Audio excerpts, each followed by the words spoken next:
মন্দিরের সামনে একটা গুহা, গুহার ভেতর দিয়ে ঢুকলাম। অন্ধকার অন্ধকার গুহা, এখানে একটা পথ, বেরিয়ে এসেছি।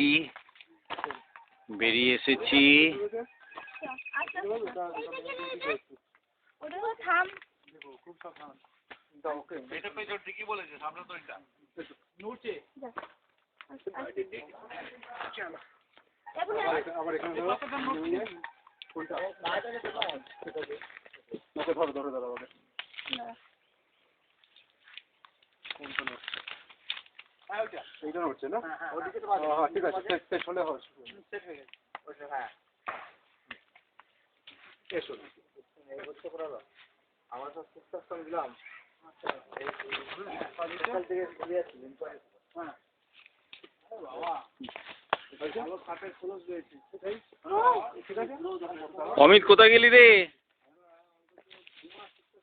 জলসত্র করছো নাকি মন্দিরে?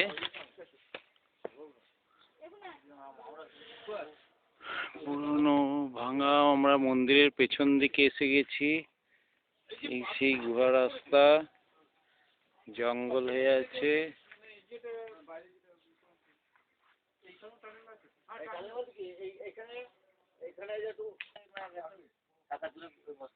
না না, আমরা যাবো তোর 4:30-5:45 নাগাদ বেরোবো।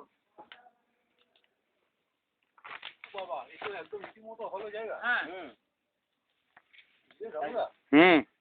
অনেক ব্যবস্থা। আমি এতবার এসেছি, আমি কোনোদিন আসিনি এখানটায়। আমি তো ওইটাও তাও ছিল না, ওই দিকটা ওইরকম একটা একই ছিল। এটা কি বিচুতি গাছ? এটা কি বিচু? হ্যাঁ আচ্ছা, এটা কি বিচুতি গাছ? কি নাম? আরে আচ্ছা ঠিক আছে। তুই কখন বাড়ি ঢুকবি?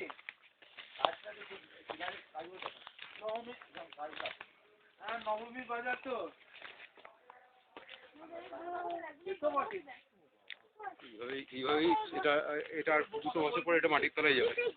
না না, এখন আমি বলছি না, আর্কিওলজিক্যাল সোসাইটি বা কেউ যদি ভালো না, এইভাবে মাটির তলায় যায়।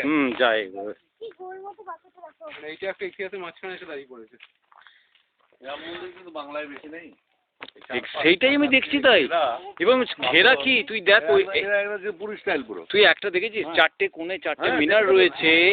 এটাকে যদি ঠিক মতো প্রিজার্ভ করা যায় তো বিশাল ব্যাপার। সিনেমা হলে ঢুকেছি, লেট হয়ে গেছে। এই পাথরগুলো কিন্তু কোনো একটা জায়গাতে খুলেছে, এই মন্দিরই আরো উঁচু ছিল আর কি। এ তো কিছু কেউ কেউ হয়তো বাড়ির জন্য ভেঙে গেছে, পড়ে গেছে। এই এত পাথর পড়ে আছে, এটা একটা ভগ্নতা দেখা নাই। আমি ঢুকে দিতাম, ভিতরটা অক্ষত আছে বুঝলি তো মেয়েটা।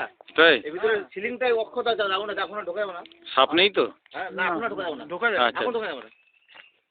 এখন উপরটা একদম উপরটা সিলিংটা আছে। ফার্স্ট কিনেছি সিলিংটা হচ্ছে রাউন্ড। এখন বাজার ঢুকি না। সিলিংটা কি দোতলা, উপরে কোনো ছাদ ছিল? না, এটা এখন রাউন্ড দিকটা এরকম একদম গোল করা আছে। হ্যাঁ হ্যাঁ হ্যাঁ হ্যাঁ। ছাগলটা মানে উঠে যায়। ওই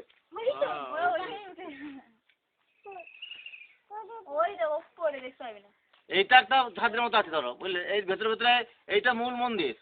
বুঝলে, এর ভেতরে ভেতরে